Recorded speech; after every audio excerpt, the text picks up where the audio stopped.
He had never walked into a room he didn't own. Tonight would be the last time he felt that way. The ballroom of the Harrington Grand Hotel shimmered, like a fever dream of power and prestige. Crystal chandeliers cast golden pools of light across a sea of dress uniforms, rows of medals catching the glow like captured stars, epaulets gleaming on the shoulders of men and women who had shaped the fate of nations. The air was thick with the scent of polished brass and expensive cologne, laced with the quiet tension that always settled when the most powerful people in the country gathered under one roof.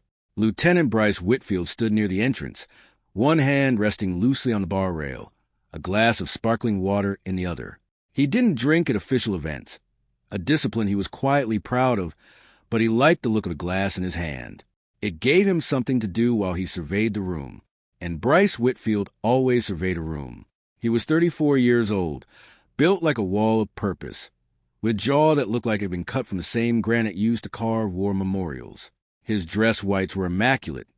Pressed to a razor's edge and center on his chest, just above his heart, sat the golden trident, the Navy SEAL insignia, the mark of the few, the proof of everything he had survived, endured, and earned through years of training so brutal it had broken better men than him. He wore it the way some men wore their identity, not as decoration, but as declaration. Whitfield. A hand clapped him on the shoulder, and he turned to find Commander Dale Reeves, a teammate from his second deployment, grinning beneath a neatly trimmed mustache. Beside him stood two other SEALs from their unit, Marcus Cho and Dagger Davis, both looking equally polished and equally amused to be stuffed into formal wear. "Gentlemen," Bryce said, extending a hand, "you all look like you're being punished." "We are," Dagger muttered, tugging at his collar. "Who invented bow ties? I want to have words with him." The four of them fell into the easy rhythm of men who relied on each other in the dark, in the mud, in places that never made the news. The laughter came quickly and quietly, the kind that didn't need an audience. The gala was an annual tradition, the Joint Military Excellence Banquet, held each fall to honor decorated service members and build the kinds of relationships between military brass and political leadership that didn't fit neatly into memos or chain-of-command structures. Senators, generals, admirals, undersecretaries. The room was a living org chart of American defense, and Bryce had been invited because his last mission had earned him a commendation that had not yet been made public. He was, in the language of this world, a rising star. He knew it. He didn't try very hard to pretend otherwise. "Who's the woman at table 7? Marcus asked quietly, nodding toward the far end of the room. Bryce followed the direction of the nod. Table 7 was a premier table, positioned near the raised dais where the evening speakers would stand, reserved for the highest-ranking attendees. Generals typically sat there. Admirals, occasionally a cabinet member. The woman seated alone at the far end of the table was none of those things. At least, she didn't look it. She was perhaps 45, with dark hair pulled back simply, wearing a plain navy blazer over a white blouse. No uniform, no medals, no decorations of any kind. She sat with her hands folded on the table, looking quietly out at the room the way a person looks at a garden, observant but unhurried. She was neither beautiful in a way that demanded attention, nor plain in a way that invited dismissal. She was simply there, present, calm, and she was entirely alone at a table meant for the most important people in the room. "No idea," Dagger said. "Maybe a +1 who lost her date." Bryce studied her for a moment longer than the others. Something about her stillness struck him as misplaced. Not the stillness of someone who was lost or nervous, but the stillness of someone who had nothing to prove. He had seen that quality before, mostly in men who had survived enough to stop needing to perform. He filed the observation away and returned to his conversation. But 20 minutes later, during a pause in the reception, Bryce found himself drifting toward table 7. He wasn't entirely sure why. It wasn't attraction. There was something else, something that prickled at the edge of his certainty. A puzzle he hadn't asked to care about. He stopped a few feet from the table. The woman glanced up, met his eyes briefly, then looked back at the room. "Excuse me," Bryce said pleasantly. "I don't think we've met. Lieutenant Bryce Whitfield, Naval Special Warfare." He touched the trident unconsciously. This table is typically reserved for senior command staff. The woman smiled slightly. Yes, I know. Are you with someone? A guest of one of the generals? I'm a guest of the event, she said simply. Bryce waited for her to elaborate. She didn't. He smiled. The kind of smile that had charm in it, but also just enough edge. I only ask because there's been some confusion tonight about seating assignments. I'd hate for anyone to be in an awkward position. It was a graceful way of saying, you might be in the wrong seat. She looked at him again, and this time the look lasted a moment longer. Her eyes were dark and very steady. I appreciate your concern, she said. Then she looked away again. Bryce returned to his group. And Marcus asked, wouldn't say who she was with. No credentials visible. No rank insignia. He shrugged. Probably a civilian staffer who got bumped up a table by accident. Or she belongs there, and you just got shut down politely. Dagger offered. Bryce laughed. At table 7? Without a uniform or a title. Not likely. He raised his water glass slightly, the golden trident catching the light. He had no idea that in a few hours that confidence would lie in ruins at his feet. She hadn't raised her voice once. She hadn't needed to. Every word she chose landed like a blade, quiet, precise, and impossible to pull out. The formal dinner portion of the evening began at 7:30, announced by the gentle orchestration of a string quartet and the careful choreography of white-gloved waitstaff guiding 300 guests to their assigned tables. Bryce found his seat at table 4, a respectable position, surrounded by other decorated officers and a pair of defense contractors who spent the appetizer course name-dropping in ways that made Dagger's eye twitch. He made polite conversation, laughed at the right moments, and kept his attention moving across the room with the trained awareness of a man who had spent years reading environments for threats. His attention kept returning to table 7. The woman, he still didn't know her name, sat now with four other guests, a 2-star general he recognized as Brigadier General Harmon, a rear admiral whose name he couldn't place, and 2 civilians in expensive suits. They spoke to her with a deference that Bryce noticed, but immediately rationalized. Civilians often deferred to whoever was most composed at a table. It was a social instinct, not a hierarchy signal. Still, something nagged. After the main course, as the event transitioned into the informal networking portion, the part everyone privately considered the real reason they'd attended, Bryce moved through the room with his usual ease. He was good at this, remembering names, asking the right questions, making people feel both seen and slightly flattered. It was a skill as deliberately cultivated as his marksmanship. He wound up near table 7 again, not by accident. Lieutenant, Brigadier General Harmon, acknowledged him with a nod. Good to see you. Heard about the Cyprus operation. Hell of a thing. Thank you, sir. Bryce shook his hand, then glanced toward the woman. I don't believe we've been formally introduced. He offered his hand to her. Bryce Whitfield. Quinn Holloway, she said. Her handshake was brief and firm. Are you based in D.C., Miss Holloway? Sometimes. He waited. Nothing more came. The general had excused himself to speak with someone across the room, leaving Bryce and Quinn Holloway in a pocket of relative quiet. Nearby, Marcus and Dagger had drifted within earshot, not intrusively, but close enough. Bryce decided to try again. He told himself it was curiosity. In truth, her composure was starting to feel like a challenge. It's a remarkable event, he said.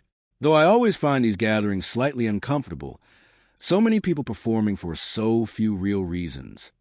He smiled, inviting her into a shared irony. She considered this. What do you think the real reasons are? Visibility. Positioning. Everyone wants to be noticed by someone who matters. And you, she asked, is that why you're here? He laughed, a little too quickly. I was invited for a commendation. I'm here because it's an honor to be recognized. Of course, Quinn said. And something in the way she said it made it feel less like agreement and more like a filing away. By this point, a few others had gathered loosely near their position, drawn by the general proximity of rank and conversation. Bryce was aware of the audience in the way he was always aware of an audience. You know, he said, his voice carrying just slightly, I noticed you earlier. You stood out, And I don't mean that as flattery. It's just unusual to see someone at this kind of event without any visible context. He gestured broadly. Everyone here wears their role, if you know what I mean. Uniform, credentials, agency lanyard. But you, he tilted his head slightly, arrive without any of that. I left my lanyard at home, Quinn said. A few people smiled. Bryce smiled too, though it didn't quite reach his eyes. I only mention it, he continued, because these events have strict protocols. Seating, access, it's all structured for security reasons. I'd feel terrible if someone ended up somewhere they weren't supposed to be. He paused, letting it land. You know how it is. You want to make sure everyone belongs. The word belongs dropped into the air between them. Quinn looked at him for a long moment. When she spoke, her voice was still quiet, still entirely controlled. I do know how it is, she said. Tell me, Lieutenant, when you decide whether someone belongs somewhere, what are you looking for? Bryce opened his mouth, then closed it. Rank, she continued. A uniform, the right kind of medal on the right kind of chest. She wasn't aggressive. She wasn't even cold. She was simply asking, in the way a teacher might ask a student to explain their reasoning before revealing a flaw in it. Credentials matter in a security context. Bryce said, recovering. It's not a personal judgment. It's protocol. Is that what this is? Quinn asked, protocol? A beat of silence. Dagger coughed quietly behind him.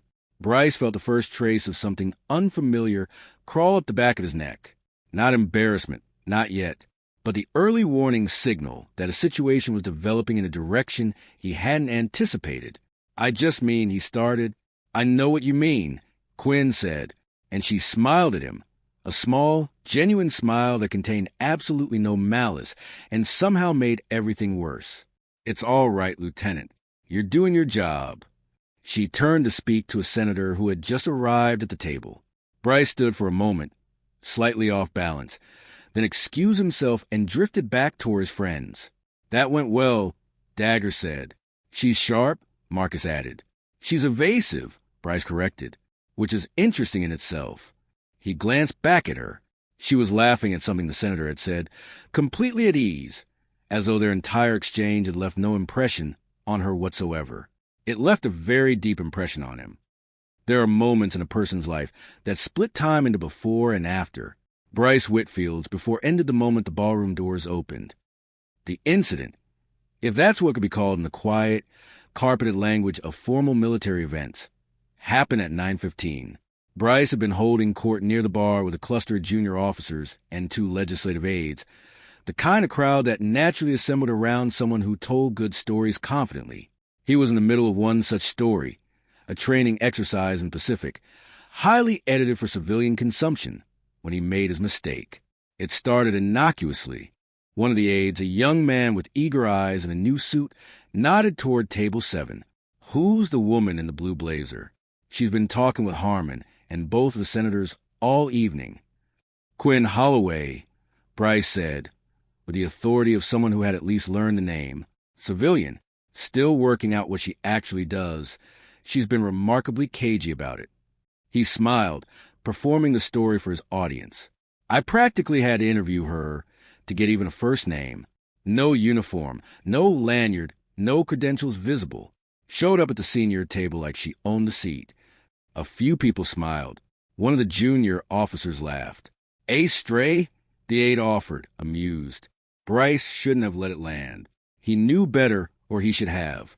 But the audience was warm, and he was comfortable, and the word sat on the air for just a half-second too long before he said, something like that. Someone will sort it out.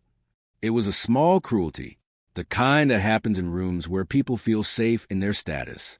What Bryce didn't know, what none of them in that small circle knew, was that Quinn Holloway was standing 12 feet away, on the other side of a fluted marble pillar, speaking with the Secretary of the Navy. She heard every word. She didn't react, didn't stiffen, didn't turn around. She simply continued her conversation.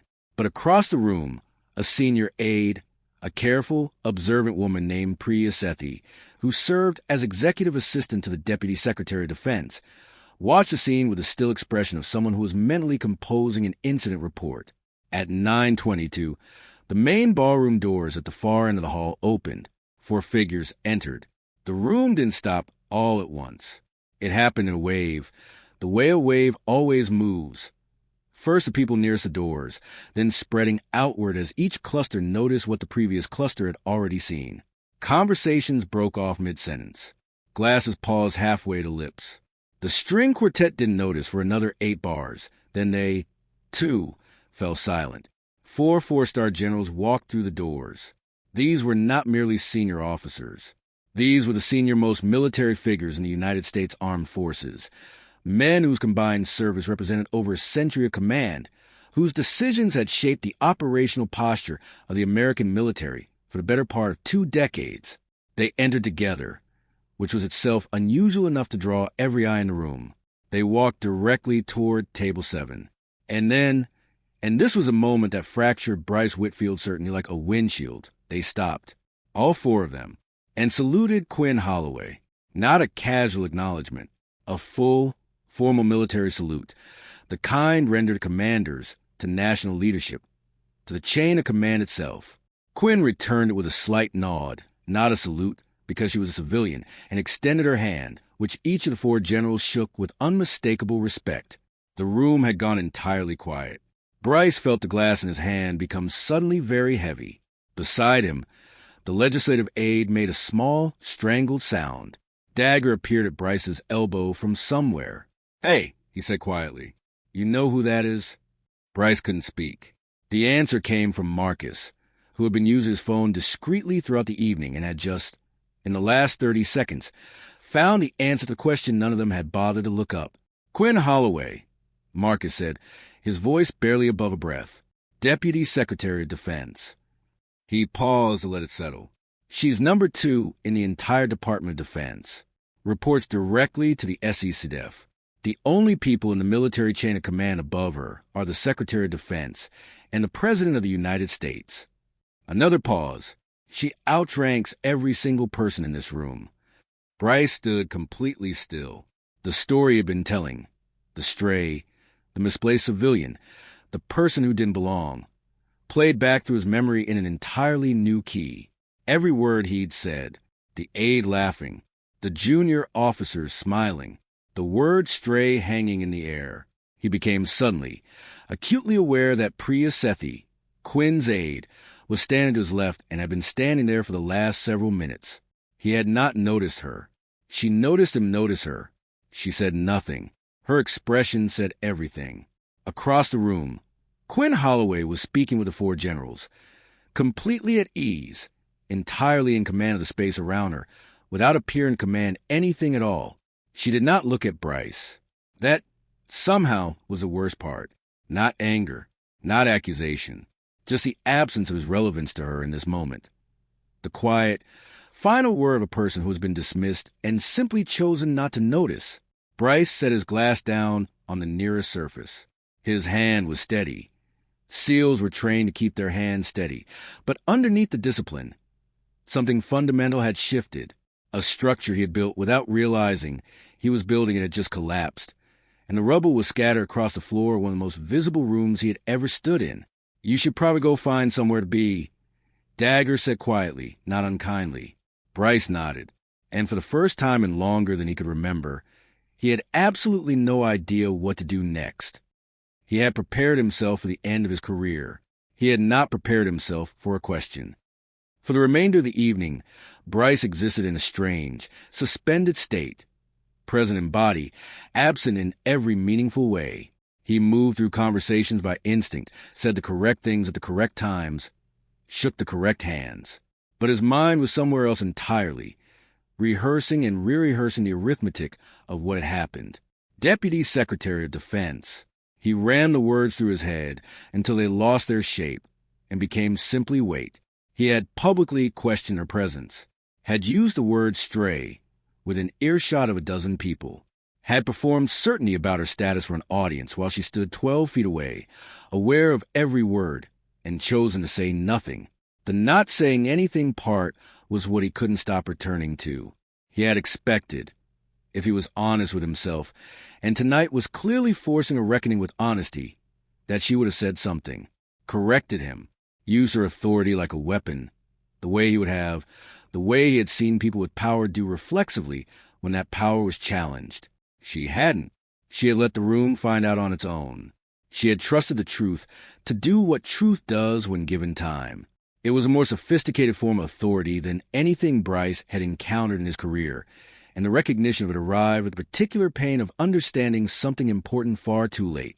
At 10:45, a junior aide appeared at his elbow. "Lieutenant Whitfield?" "Yes." "Deputy Secretary Holloway would like a word with you, if you have a moment. There's a smaller salon off the east corridor she's using." Bryce nodded once. Of course. He followed the aide through the thinning crowd, down a carpeted hallway lined with portraits of past secretaries, and into a small, wood-paneled room with 2 chairs positioned near a window that overlooked the city's nighttime skyline. A tray with coffee and water sat on a side table. Quinn Holloway stood near the window, her jacket still on, her hands at her sides. She turned when he entered. "Lieutenant, thank you for coming." "Ma'am." His voice was level. Everything else was not. She gestured to one of the chairs. He sat. She sat across from him. For a moment, neither of them spoke. The city lights lay behind her, and Bryce was aware of the absurd imbalance of this moment.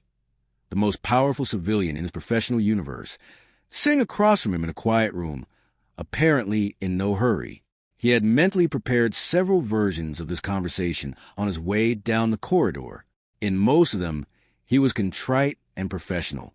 In a few, he attempted to explain himself. In one, he asked directly about the consequences. He had not prepared for her first question. "Why did you join the Navy?" He blinked. "Ma'am." "It's a simple question," she said. "Why did you join?" He found the answer quickly. He had given it many times, in the polished form it took after years of repetition. Service, duty, the challenge, the brotherhood, excellence. But tonight, for reasons he couldn't fully articulate, he didn't reach for the polished form. "My father," he said instead. Quinn waited.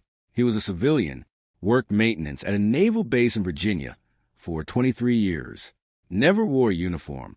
Never got recognition beyond a handshake at his retirement ceremony. Bryce paused. But the guys who worked alongside him, officers, enlisted, everyone, they respected him. Not because of rank. Because he was the most reliable person on that base.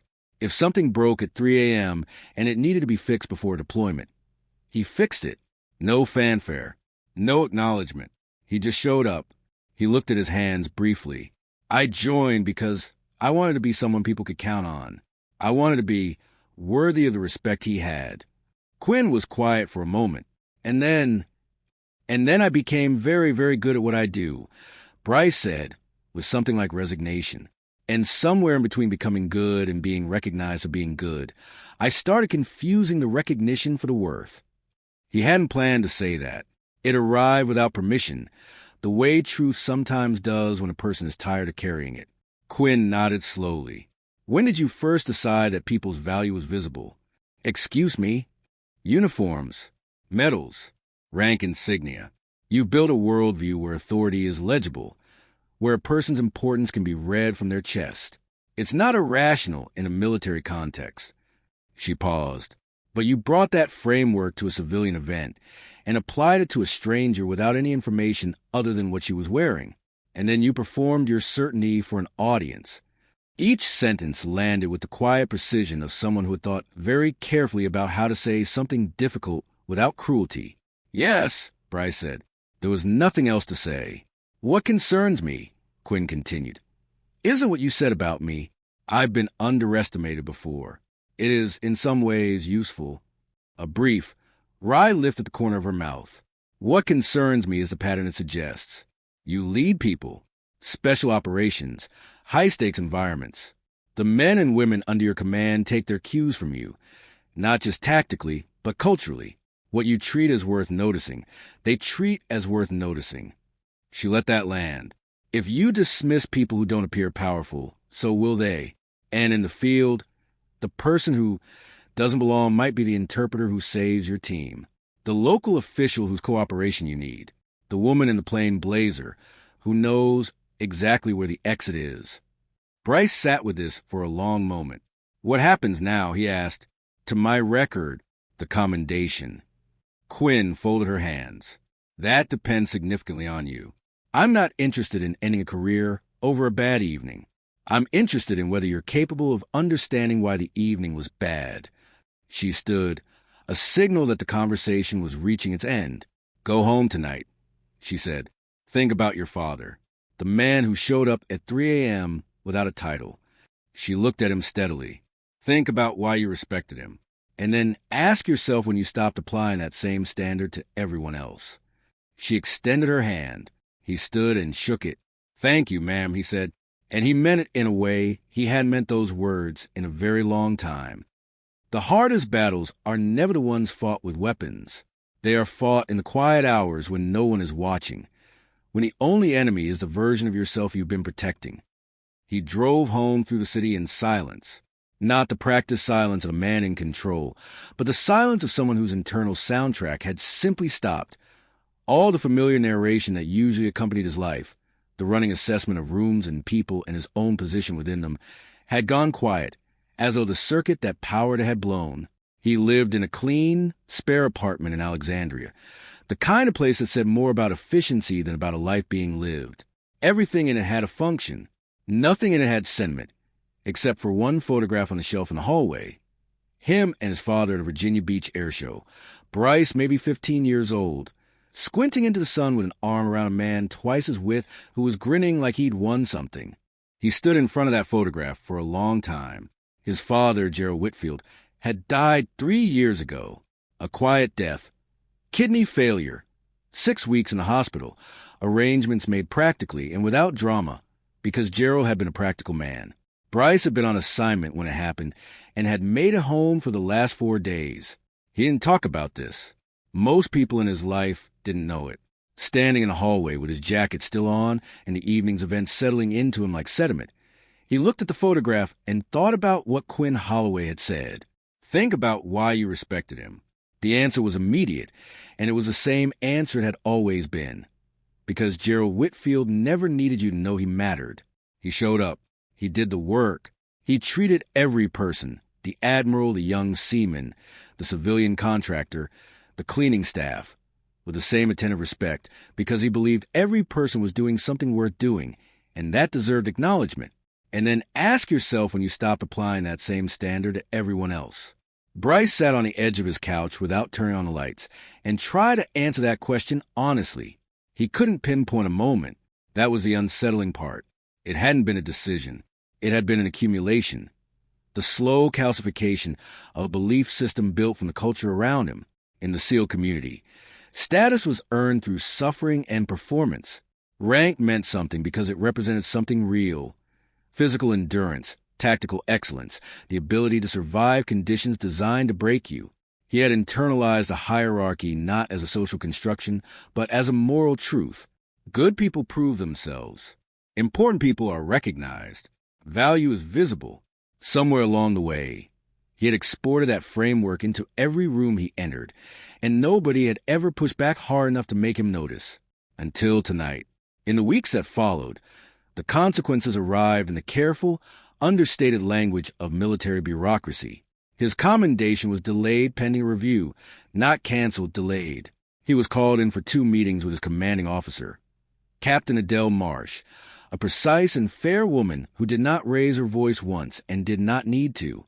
The gala incident had been noted. Several people had noted it. It was part of the record now.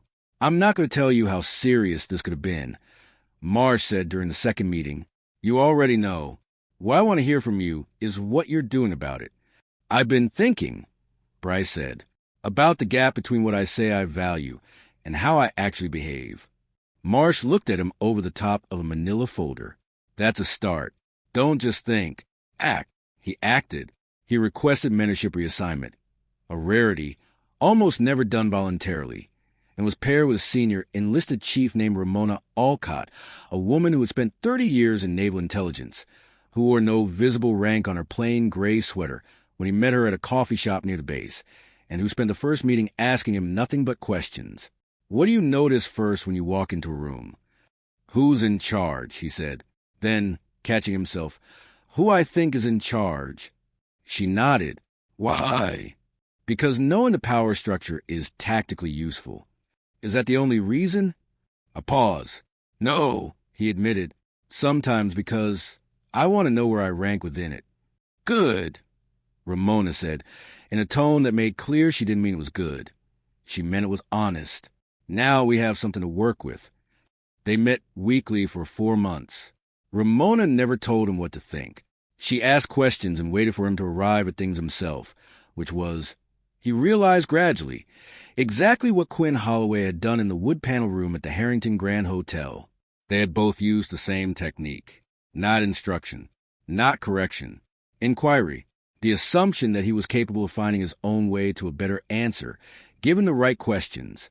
It was, he reflected, the most respectful thing either of them could have done for him. He began to notice things he had previously filtered out. The intelligence specialist on his team who never spoke up in briefings, but whose written reports were consistently the most accurate. He started asking for her read first. The younger SEAL, barely 22, who had initially struck Bryce as too quiet for the unit, but who turned out to possess a memory for terrain detail that had saved them twice in simulations. The support staff, the translators, the logistics coordinators whose names he had never learned and who kept every operation moving. He started learning the names. It was, he would later think, a small thing, a beginning, but beginning was the only place any change ever started. He used to walk into rooms ready to be noticed. Now, he walked in ready to notice. The difference, he had learned, was everything. 6 months after the night at the Harrington Grand Hotel, Bryce Whitfield stood in a briefing room in Coronado, California, preparing to address the newest class of SEAL candidates who had cleared the first phase of BUD/S training. It was a tradition. Senior operators speaking to candidates who had survived enough to be taken seriously, offering something beyond the technical instruction they received daily, something closer to philosophy, or at least to the experiential wisdom that couldn't be written into a training manual. He had done this twice before. Both times, he had centered his talk on performance, on the identity of the warrior, on the trident as a symbol of what it meant to be among the most capable people in the world. This time, he stood at the front of the room, looked at 43 exhausted, sunburned, determined faces, and said something different. I want to tell you about the worst night of my professional life, he said. And I want to tell you about it because it happened in a ballroom, not a combat zone. It happened because of something I said, not something I failed to do. And it nearly cost me everything I'd spent a decade building. Not because of an enemy, but because of a habit of mind I didn't know I had. The room was very quiet. He told them about the gala. Not the version he'd privately edited and rationalized over the following weeks. The full version, including the word stray, including the audience that laughed, including the moment the 4 generals saluted a woman in a plain blazer while he stood in the rubble of his own certainty. He told them about his father. He told them about Quinn Holloway's question. Why did you join the Navy? The training you're going through, he said, is designed to find out what you're made of when everything comfortable is stripped away. And it does that. If you make it through, you'll know things about yourself that most people never find out. That's real. That matters. He paused. But here's what the training won't tell you, what no training can tell you, and what I had to learn the hard way. The qualities that make you dangerous in the field can make you destructive in the room. Certainty that serves you under fire can become arrogance in a boardroom, in a community, in a relationship. The habit of reading a room for threats can calcify into reading people as threats when they fail to display the markers you've learned to recognize as legitimate. He looked at a young man in the front row, maybe 23, jaw set, eyes clear, the look of someone who had already decided what kind of person they intended to be. Someone asked me once what I look for when I decide whether a person belongs somewhere. The honest answer, at the time, was rank, uniform, markers of authority. I've changed my answer. He let it settle for a moment. Now what I look for is character. How someone treats the person who has nothing to offer them. How they behave when the room is watching and when it isn't. Whether they listen more than they perform. Those are the qualities that make someone worth following, worth trusting with your life, which is what you'll be asking of each other. He took a breath. The most powerful person I have ever been in a room with walked in wearing a plain blazer and no medals, sat alone at a table, and said almost nothing all evening. She didn't need to say anything. She didn't need to prove anything. The room found out on its own. He let that sit for a moment. And the man who spent the evening performing his importance for anyone who would watch, that was me, on the worst night of my career. The room was very still. True strength, he said, doesn't announce itself. It doesn't require an audience. It doesn't crumble when someone fails to see it immediately. It is consistent and patient, and fundamentally uninterested in whether it is recognized.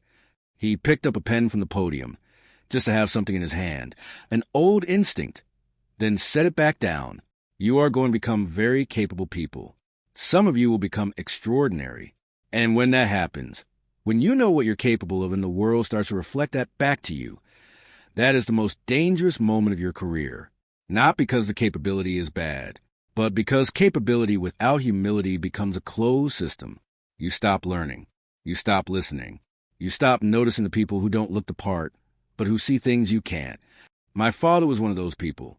He spent 23 years doing maintenance at a naval base, and every person who worked alongside him, regardless of rank, would have told you he was one of the most important people there, not because of his title, because of who he was. Bryce paused. He never called himself powerful. He just showed up every time, for everyone. That's the whole thing. That's the lesson I needed 34 years, and a very public humiliation to learn. He looked around the room. You're going to be given power. Use it carefully.